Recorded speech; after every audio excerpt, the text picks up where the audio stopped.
in New York. We're here at the ICC pavilion at One-third of the COP27. world's largest ICC is proud to be hosting a range of partner-hosted events in our theater and as well as on our virtual platform.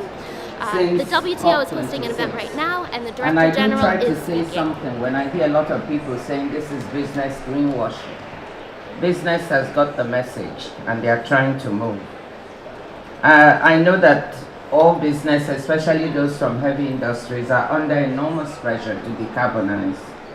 And there's a role for international cooperation in making the regulatory environment. ICC is the only private sector organization with a permanent seat in the UN General Assembly. We also play a key role at COP27, intervening in the negotiations on behalf of our global stakeholders. Wow, okay. We're here with Sandra Haney, ICC's Global Climate Policy Lead. Sandra, how are you today? Hi Sabrina, I'm good. It's quite challenging. We are still settling in very many logistics challenges. Negotiations have started. I think it was very surprising to see the adoption of the agenda going quite smoothly on Sunday with the inclusion of the loss and damage finance discussion as official part of the agenda. So that's a good thing, but also understand that there were a lot of discussion behind happening to make this go so smoothly. So I think we started off quite good. So now work is launched under the different items. Of course, important things to watch for business will be on finance. Different issues there, finance, the 100 billion new climate finance goal. Also finance for loss and damage, as I already mentioned. And then there are, of course, other items as far as the mitigation discussion with mitigation work program expected, and of course Article 6 will be key for business to watch. So we expect negotiations to be very, very challenging in the coming days, but we of course hope for the best and there to provide input as parties discuss this throughout the 2 weeks.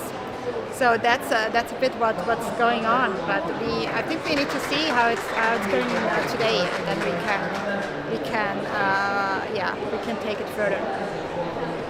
Thanks, Sandra. And you're representing all business stakeholders as the focal point for business and industry engagement. What's our key message at COP27? Yes, as you said, we are really the real voice of the business to the UNFCCC, so bringing really insights on the different issues since the very beginning of the climate change negotiations, so very important role there. We are, of course, while we follow the technical discussion, we also have a lot of important work that we are doing. But very important key messages, of course, on more ambition. We of course need countries to deliver on what they agreed in Glasgow, on scaling up their targets for 2030 and more ambitious national pledges. We also want to have an ambitious mitigation work program. And then, of course, on finance, the delivery of the $100 billion goal, the new climate finance goals, so progress needs to be made there. And then, of course, finally also Article 6. I think we are very happy with what came out from Glasgow, but there are still very important key outstanding elements missing to operational mechanisms. So this needs now to be agreed here in Glasgow. We have a team of experts here that follow those discussions, provide inputs, they speak to negotiators. So basically that's what we are trying to achieve here.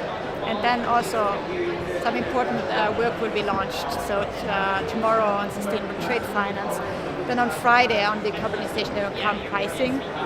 And then we have two important reports on SMEs, climate action and supportive policies there, as well as competition law on how that can support the transition. So important things to watch over the 2 weeks, Sabrina. Thank you, Sandra, and I know the work you're doing here is appreciated, so I'll let you get back to it. Thanks. Okay, so in addition to some of the events that we're having for public stakeholders, we're also hosting a number of private meetings. Our boardroom has some guests in it right now. You can take a look.